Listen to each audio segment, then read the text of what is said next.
लोग सवाल करते हैं कि कबीर पंथी किसकी पूजा करें, किसकी भक्ति करें। कबीर पंथी जो सदगुरु कबीर साहब के अनुयायी हैं, इसमें दो सिद्धांत है।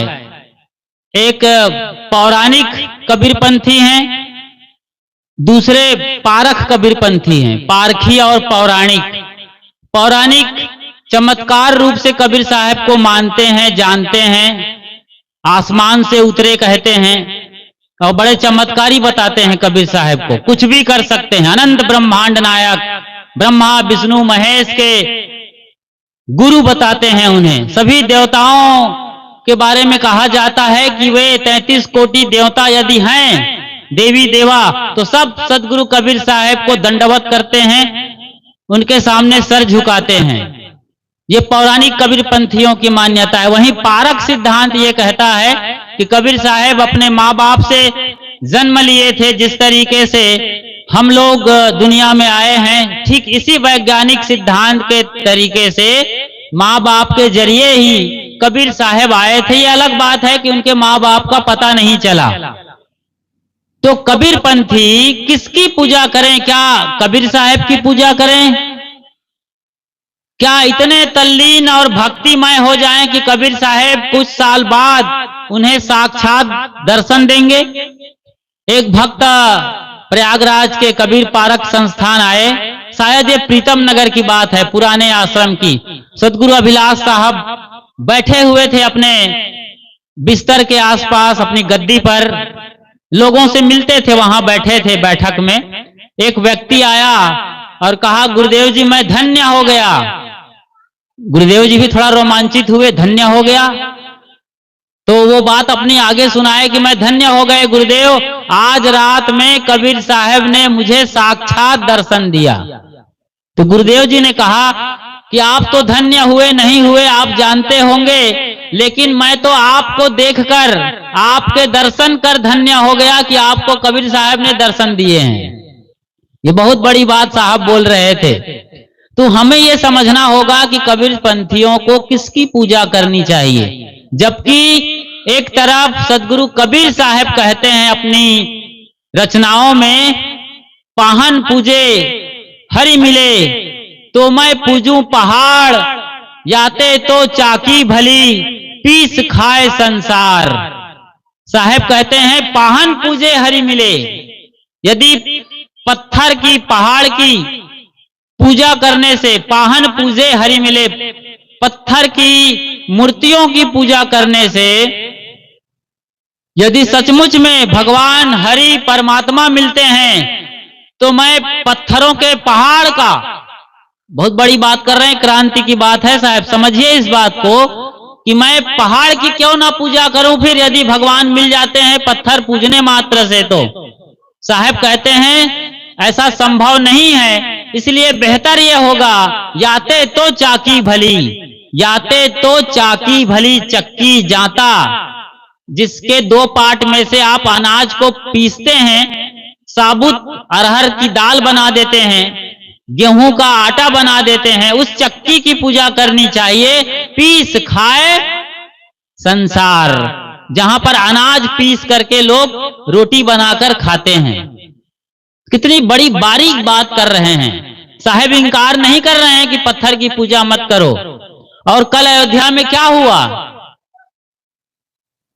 कर्नाटक के एक अरुण जी हैं, अरुण जी ने काले पत्थर की रामलला की मूर्ति बनाई है, जो 5 बरस के नजर आते हैं। उसकी बड़ी धूमधाम से प्राण प्रतिष्ठा हुई।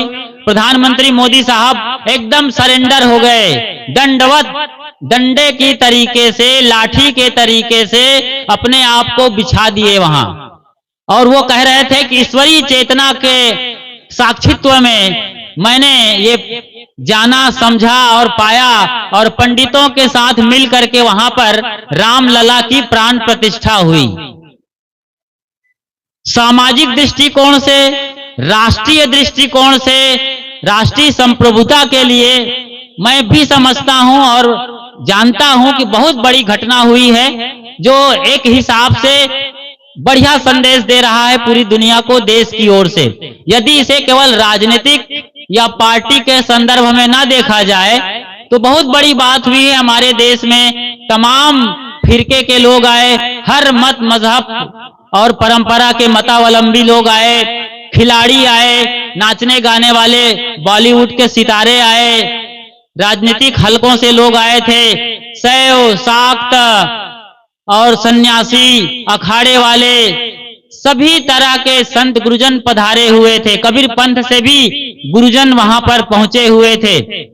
तो बहुत बड़ा ये जलसा उत्सव आपने कल देखा है, बहुत बढ़िया सब कुछ। लेकिन क्या इतने मात्र से हमारा देश का कायाकल्प हो जाएगा? क्या इतने मात्र से कि रामलला के प्राण प्रतिष्ठा से जो पिछले 500 वर्षों की दास्ता और दंश हम झेलते आ रहे थे, बर्बर मुसलमानों के अत्याचार से जहां मंदिर पर बाबरी मस्जिद बन गया बता रहे थे, वहां फिर से राम मंदिर स्थापित हुआ है, हालांकि अर्ध निर्मित है। शंकराचार्य जैसे लोग वहां कल नहीं आए थे जो ये कह रहे थे कि अभी ये शास्त्र विधि से वहां पर प्राण प्रतिष्ठा नहीं हुई, इसीलिए चारों मठ के दिग्गज शंकराचार्य नहीं आए। ये एक पहलू ये भी रहा है। पर हमें सोचना है, विचारना है। काश मैं अपने गुरु भाई श्री सुधीर साहब से आज सवेरे चर्चा कर रहा था कि यदि उस बड़े मंच से, जिसमें न सिर्फ पूरे हिंदुस्तान भारतवर्ष के लोग उन्हें देख रहे थे, दुनिया भर के लोग उस वक्त दूरदर्शन से प्रसारित उस लाइव ब्रॉडकास्टिंग को देख रहे थे, जिसको बाकी चैनल रिले कर रहे थे, यदि वहां पर प्रधानमंत्री सिर्फ एक लाइन बोल रहे होते, ऐसे तो उन्हें बहुत सारी लाइन बोलना चाहिए था, राजनीतिक तौर से वो बहुत सारी बातें कह गए, लोग उस पर आज समीक्षा कर रहे हैं, हफ्तों उसकी चर्चा चलती रहेगी। लेकिन यदि मोदी साहब ये लाइन बोलते, रामायण की ही बात कहते, प्रात काल उठ के रघुनाथा, मात पिता गुरु नावही माथा, ये लाइन बोलते कि हमारे देश के करोड़ों बच्चों को चाहिए, मैं ये ऐलान करता हूं, मैं ये घोषणा करता हूं, मैं संकल्प लेता हूं, ये मेरी बात मानो। जब आप थाली बजा सकते हो, जब आप मोमबत्ती जला सकते हो, घंटी बजवा सकते हो, तो एक इतनी बड़ी मानवता का काम क्यों नहीं करते हैं कि हर बच्चों को आप निवेदन करते, मेरे देश के प्यारे बच्चों, मेरी बात सुनो, मैं प्रधानमंत्री के पद से बोल रहा हूं, यदि मेरे लिए इज्जत है, मर्यादा है, मैं एक बड़े पद पर जैसे कि कहा जाता है बैठा हूं, वहां से मैं बोलता हूं, आज से देश का बच्चा बच्चा अपने घर में सवेरे उठकर अपने माँ बाप के पैरों का चरण स्पर्श करेंगे, बड़े बुजुर्गों का वंदन करेंगे, हर बच्चा का कर्तव्य है। और केवल बच्चा का नहीं, जिनके घर में बड़े बुजुर्ग हैं उन सबके, उनके छोटे लोग, बेटे बहू दामाद और बाकी लोग सब अपने से बड़े लोगों का, गुरुजनों का वंदन करें सवेरे सवेरे। ये अनिवार्य रूप से आज से लागू होना चाहिए। तो क्या बहुत बड़ा प्रभाव नहीं पड़ता? जब लाल बहादुर शास्त्री साहब अपने जमाने में देश में अकाल पड़ा, तो उस आदमी ने, जिसको हम लाल बहादुर शास्त्री कहते हैं, देश के नंबर 1 प्रधानमंत्री हैं अब तक के, वो उन्होंने कहा था कि आज देश में अकाल है, हमें बाहर से आयात करना पड़ रहा है, भूखमरी से हमारे कितने किसान मर रहे हैं, गांव में लाशें निकल रही है, मैं संकल्प लेता हूं कि आज से सिर्फ एक बार, जी हां, दिन भर में सिर्फ एक बार भोजन करूंगा। फिर उसके इन बातों का लाखों लोगों ने फॉलो किया। तो ये बहुत बड़ी क्रांति की बात है, ये बात करनी चाहिए थी मोदी साहब को, बढ़िया मौका था, मिला था उन्हें, बहुत सारी घोषणाएं कर सकते थे। कल धार्मिक रूप से, आध्यात्मिक रूप से लोग उन्हें सुनना चाहते थे, जानना चाहते थे। एक मौका आया था जो केवल राजनीतिक गलियारों की रोटी सेकने और कुछ धार्मिक उत्सव, देश की एकता और अखंडता पर काम करने मात्र से थोड़ा सा लाइनअप ठीक था। हम आपसे चर्चा कर रहे थे कि कबीर पंथियों को किसकी पूजा करनी चाहिए, जबकि सदगुरु कबीर साहब स्वयं कहते हैं, पाहन पूजे हरि मिले तो मैं पूजूं पहाड़, याते तो चाकी भली पीस खाए संसार। साहब यहाँ पर पत्थर की मूर्तियों की अवहेलना नहीं कर रहे हैं, और जो प्राण प्रतिष्ठा हुई है वो बहुत बड़ी बात है। वहां कोई ऐसा नहीं है कि आज के बाद या कल के बाद आज से रामलला अयोध्या की गलियों में निकल आएंगे, तीर कमान लेकर के बच्चों से मिलेंगे, या सरयू में स्नान करने आ जाएंगे, या आप लोग अयोध्या जाएंगे तो आपसे हालचाल पूछेंगे, आशीर्वाद देंगे। डायरेक्ट रूप से, प्रत्यक्ष रूप से ऐसा कुछ भी होने वाला नहीं है। लेकिन हम यदि मानसिक तौर से, सामाजिक दृष्टिकोण से देखें, समसामयिक दृष्टिकोण से देखें, राजनैतिक और राष्ट्रीय स्तर पर देखें, तो मैंने कहा कि राष्ट्रीय एकता को मजबूत करने के लिए बहुत बड़ी कल घटना हुई है, जिसका संदेश दुनिया तक पहुंचा है। ये बहुत बड़ी बात हुई है। लेकिन यदि सचमुच में प्राण प्रतिष्ठा संभव है गुरुजनों के द्वारा, पंडित पुरोहितों के द्वारा, और हमारे राष्ट्राध्यक्ष उस वक्त वहां मौजूद थे, उनकी मौजूदगी में ये सारा कुछ हुआ, तो आज से 500 बरस पहले 1528 के साल में जब स्वयं वो विराजे हुए थे, तो बाबर जैसा आतताई आतंकवादी कैसे उनके मंदिर को तोड़ सकता था, जब स्वयं वो बैठे थे, गदाधारी हनुमान बैठे हुए थे। ये संभव था कि कोई बाबर जैसा मलेच्छ आदमी आकर के हमारे देश में हमला करे, घुस जाए और मंदिर को तोड़ करके मस्जिद बनवा दे? कभी भी संभव नहीं है। जबकि आप अच्छी तरीके से जानते हैं, मैं एक बार शिवपुरी में गया था, मध्य प्रदेश में एक जगह है, जिला है शिवपुरी, जिस प्रांगण में मैं प्रवचन दे रहा था वहीं एक हनुमान का मंदिर है। उसी हनुमान मंदिर से खबर आई थी कि पिछले हफ्ते इसी मंदिर से हनुमान की चांदी की आंखें चोर चुरा के ले गया। गदा लिए हनुमान खड़े हुए हैं। मैं आपको हनुमान की पूजा करने से नहीं रोक रहा हूं, ये ध्यान रखिएगा।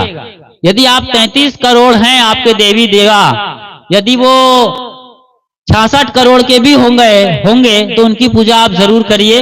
लेकिन आप विचारिए, राम के आदर्श क्या आपके भीतर आ रहे हैं? हनुमान के सबसे बड़ी पूजा क्यों होती है? शायद राम के मंदिर कम है, हनुमान के मंदिर सबसे ज्यादा हैं। यदि हम रामायण के पात्रों की बात करें तो हनुमान की पूजा सिर्फ इसलिए होती है कि वो गुरु भक्त हैं, प्रभु भक्त हैं, और हर क्षण अपने को उनके चरणों में बिछाए रहते हैं। एक पल भी पलक नहीं झपकता है कि वो अपने प्रभु से अलग हों, ऐसी उनकी भावना है। ये भक्ति हम अपने अंदर लाएं तो हमारे अंदर से हनुमान प्रकट हो जाएंगे। आपने देखा है, सीना चीर कर उन्होंने मां सीता और प्रभु राम के दर्शन कराए लोगों को। ये एक कार्टून चित्र है, इससे ज्यादा कुछ नहीं है। चित्रकार कितना बताएगा जी? रामायण में कितनी सारी बातों को लिख पाएंगे। गोस्वामी तुलसीदास जी महाराज हों, वाल्मीकि और कंबन या अध्यात्म रामायण के लेखक, असल में इशारों से बात होती है। प्रभु राम और मां सीता के दर्शन कराकर जो दृश्य हम देखते हैं फोटो के जरिए, वो यही कह रहे थे कि वो मेरे दिल में बसते हैं। मैं कभी झूठ नहीं बोल सकता, मैं कभी शराब पान नहीं कर सकता, मैं कभी नशा जुआ नहीं कर सकता। ये हनुमान बोल रहे हैं, ये दिखाकर वो मेरे घट में बैठते हैं, हर घटना को जानते हैं, मेरे मन को पढ़ते हैं, मेरी आत्मा है, मेरे परमात्मा है। क्या इस भाव से हम हनुमान को पूजते हैं? आप तो हनुमान के बड़े अच्छे पुजारी हैं। जय हनुमान ज्ञान गुण सागर और जय कपीस तिहुँ लोक उजागर। यहाँ मच्छर काटा, आपने जय कपीस तिहुँ लोक उजागर, मच्छर को भी मार दिया। इधर हनुमान की भी भक्ति चल रही है। इस तरीके से भक्ति हो रही है आज। बड़े बड़े राम के पुजारी हैं, राम को मानने वाले रामानंदी लोग हैं, हनुमान के पूजा करने वाले हैं, ब्रह्मा विष्णु के, देवी रणचंडी, पार्वती, लक्ष्मी और संतोषी माँ की पूजने वाले हैं। लेकिन घर में बड़े आराम से आप बच्चों को ले जाते हैं बाजार, शहर के चौराहे पर, और वो जो आमलेट बन रहा है अंडे का, आप भी खाते, उनको भी खिलाते हैं। कहीं पढ़ा है रामायण के अंदर कि राम अंडा खाते थे, मुर्गी खाते थे, मटन खाते थे? कोई भगवान का जिक्र हुआ है? किसी धर्म ग्रंथ में लिखा है? असल में भगवान की पूजा ही यही है कि आप गलत कर्म ना करें, सदगुरु कबीर साहब यही उत्तर देते हैं जब उनसे पूछते हैं, उनके साहित्य को पढ़ते हैं जो कि कबीर ग्रंथावली, कबीर दोहावली और तमाम किताबों में उनकी वाणियां गुम्फित हैं। बीजक के अलावा बीजक में भी है। तो साहब यही कहते हैं कि जो कुछ करूं सो पूजा, मेरा हर कृत्य पूजा हो जाए, जो कुछ भी किया जाए आपके जरिए वो पूजा बन जाए। इतनी पवित्रता से आप अपना जीवनचर्या निभाइए। जब भी बड़े बुजुर्गों से मिलें तो आप उनके अंदर परमात्मा के दर्शन करें। मंदिर में जाते हैं आप, मस्जिद में तो खैर मूर्ति नहीं होती है, वहां तो एक दीवार होती है पश्चिम दिशा में, उसी शून्य में भी परमात्मा बैठता है, उसी में खुद खुदा है। यदि हम दीवार में भी दर्शन कर सकें, हमारे मुसलमान भाई यदि यहाँ बैठे हैं तो वो यदि अपने मस्जिद की दीवार पर भी खुदा को दर्शन दीदार कर पाएं तो बलिहारी है उसकी। मैं उनका प्रणाम करता हूँ, इबादत करता हूँ उसकी, जो शून्य में उस ब्लैक में अंधेरे में ब्लैक बोर्ड में भी पढ़ सकते हैं अपने परमात्मा को, खुदा को, क्योंकि भगवान शून्य है। अणोरणीयाम महतो महीयान, वो अणु से भी अणु है और महान से भी महान है वो प्रभु। कहाँ नहीं बैठता है, कहाँ नहीं बैठा है, कहाँ नहीं बसता है। लेकिन समझ आए तब तो, समझे तब तो। समझने की दिशा में हमें चलना होगा और अपने मन को निर्मल करना होगा। जब मन निर्मल हो जाता है, मैं मंदिर की बात कर रहा था, मंदिर में आपने देखा मूर्तियों को, कितनी सौम्य मूर्तियां होती हैं, आंखें एकदम सुंदर सी प्यारी सी। कल की बात कर लीजिए आप, राम लला की मूर्ति को देखिए, 5 बरस का लल्ला है, बढ़िया हल्की मुस्कान है, आंखों में चमक है, एक सपना है और चेहरे में क्या खिलावट है, जैसे कोई फूल खिले हुए हैं। मूर्ति आपको पी जाना चाहती है। ऐसे ही अपने अंदर उस प्रभु की मूरत को देखो, मन के अंदर। मंदिर मतलब मन के अंदर उसे निहारो, उसे देखो जिसका आप दीदार बाहर करना चाहते हो। तो कबीर पंथियों को मंदिर जाना चाहिए, जरूर जाना चाहिए। मस्जिद जाने का मौका है, जरूर जाइए। मैं तो जाता हूं और वहां के जो पीर फकीर औलिया हैं उनसे मिलता हूं, देश के बारे में बात करता हूं, कबीर साहब के बारे में पूछता हूं यदि आप वो जानते हैं। गुरुद्वारा भी हम जाते हैं। गुरु ग्रंथ साहब में सदगुरु कबीर साहब की तमाम वाणियां हैं। चर्च भी जाने का मौका मिलता है। हमारे एक साहब हैं जो जिसे हम लोग पादरी कहते हैं, क्योंकि उनके बड़े भाई साहब पादरी हैं इसी धमतरी में, तो उनसे भी मौका मिलता है। तो वहां हर जगह जाते हैं, जहां जाइए सार लीजिए ना, सार सार को गही रहे थोथा दे उड़ाए। हर जगह जाइए, लेकिन हमारे देश को ये चाहिए कि वो केवल प्रतीक में ना उलझ के रह जाए, इशारों में ना उलझ के रह जाए। मंदिर, मस्जिद, चर्च, गिरजा घर, गुरुद्वारे, जो भी ये धार्मिक स्थल हैं, प्रभु के स्थल हैं, खुदा के इबादत गाह हैं, ये सिर्फ इशारे हैं, प्रतीक स्थल हैं कि हमारे पूज्य ऐसे थे, उनके जीवन से हमें सीखना है, जीना है। जिसकी भी आप पूजा करते हैं, कोई भी आपका इष्ट हो, परमात्मा हो, खुदा हो, अल्लाह हो, लाड हो, गाड हो, परमात्मा हो, परमेश्वर हो, ईश्वर हो, भगवान हो, जो भी हो, उनके जीवन से एक चुटकी भर भी चीज आप सीखना शुरू करिए। आज के बाद चुटकी भर, जरा सी बात सीखिए। आप यदि राम के ही पुजारी हैं तो आपने कभी नहीं देखा होगा कि राम एकदम अस्त व्यस्त मुद्रा में, आक्रामक हो, अहंकार में एकदम फनफना रहे हो लक्ष्मण के तरीके से। कभी देखा आपने? अरुण गोविल की चर्चा मैं करता हूं। परसों वो आए थे वहां पे, कल तो थे ही वो। सुनील लाहिड़ी भी वहां मौजूद थे जो लक्ष्मण का रोल किए थे। ये दोनों मिल रहे थे। सीता दीपिका चिखालिया भी वहीं कहीं बैठी थी। अरुण गोविल सुनील लाहिड़ी की कान को ऐसे ऐंठ रहे थे जोर से और डांट रहे थे और लक्ष्मण का रोल करने वाला सुनील लाहिड़ी बिल्कुल हाथ जोड़ के प्रणाम की मुद्रा में था। और फिर जब राम ने कहा, अरुण गोविल ने, कि ये है भ्रातृ प्रेम, ये है प्रेम, तो लक्ष्मण बैठते हुए इनके गोदी के आसपास आते हुए कहा कि सचमुच में आज हम धन्य हैं। 37 बरस पहले 87 के साल में रामायण सीरियल में जो हमने रोल निभाया था, आज हम लोग ये जमीन पर भी रोल निभाते हैं। ये निभाते हैं वो। अरुण गोविल जब निकलते थे उस जमाने में, तो जो लोग देखते थे गांव गलियों में, उसके चरणों में गिर जाते थे। जबकि वो एक साधारण सा आदमी है, सिर्फ एक कलाकार से ज्यादा वो कुछ नहीं है।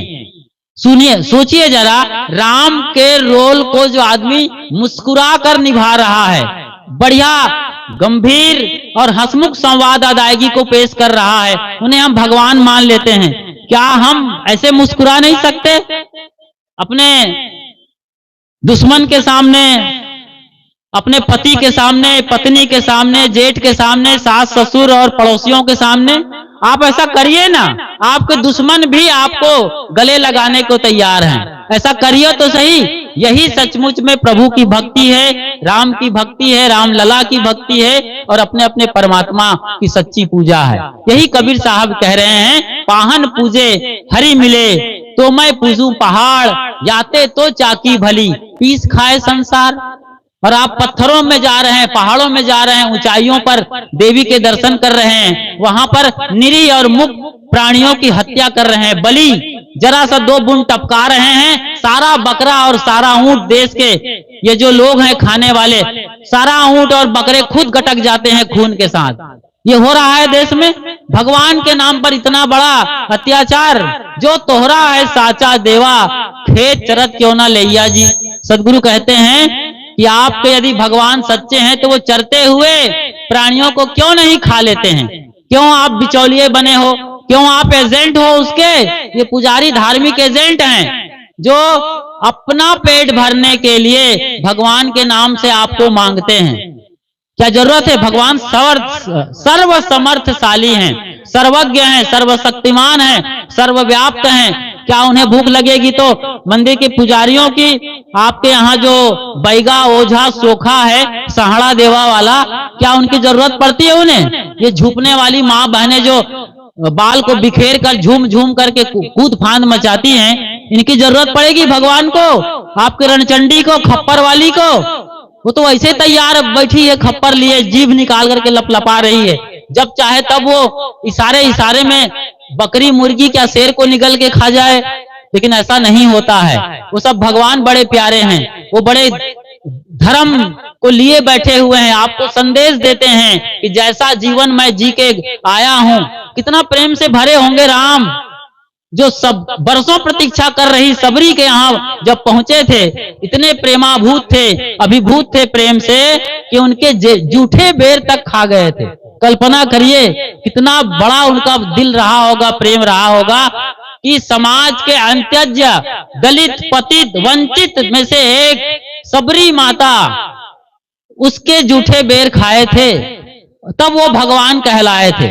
भगवान की यह असली परिभाषा है, इसलिए नहीं कि वो विष्णु के अवतार थे।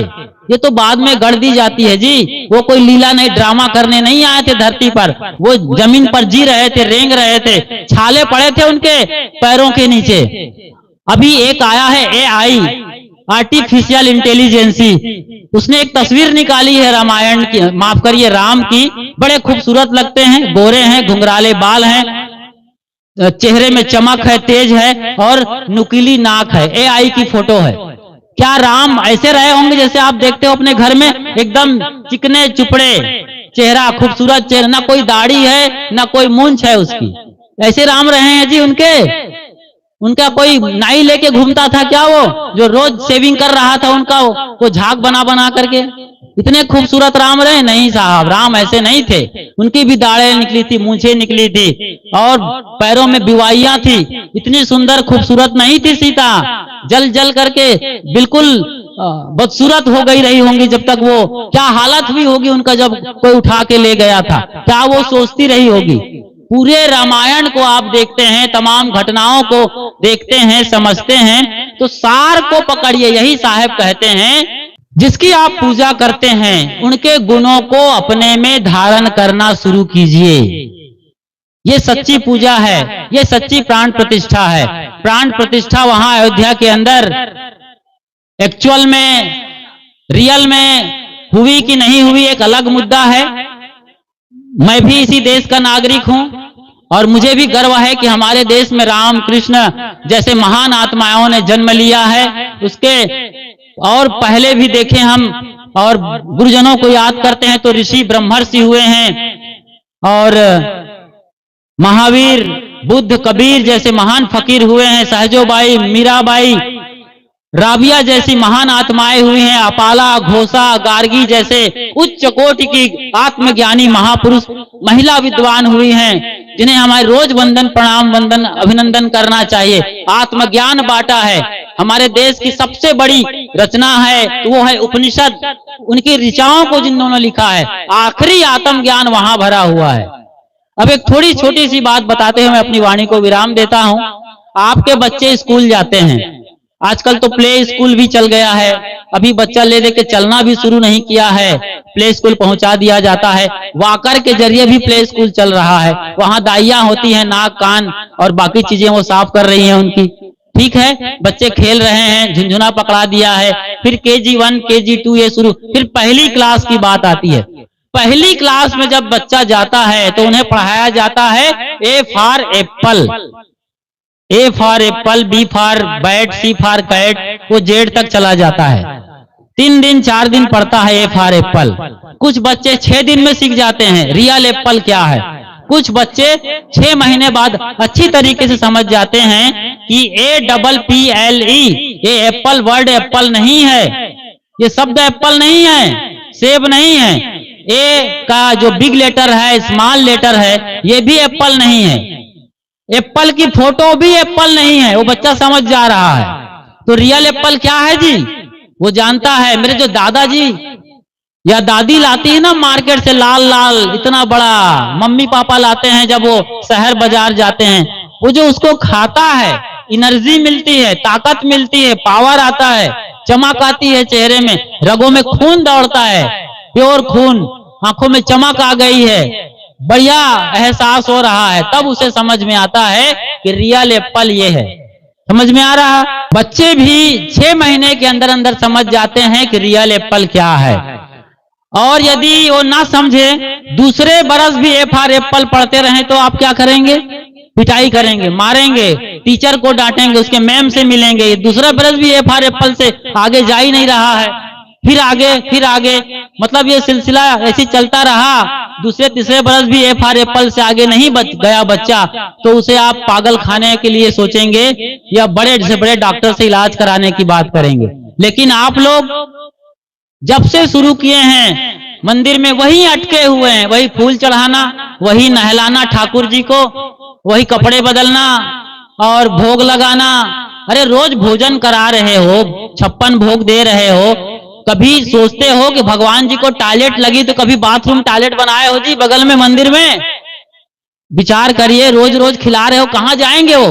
कहीं बदहजमी ना हो जाए उन्हें, इतना सारा कुछ खा जाते हैं। कभी विचार करते हैं? वो ऐसा कुछ होता नहीं है। आपकी भाव और श्रद्धा की हम पूजा करते हैं बहुत कुछ, और आपने मेरी बातों को बड़ी सहृदयता के साथ सुना, समझा।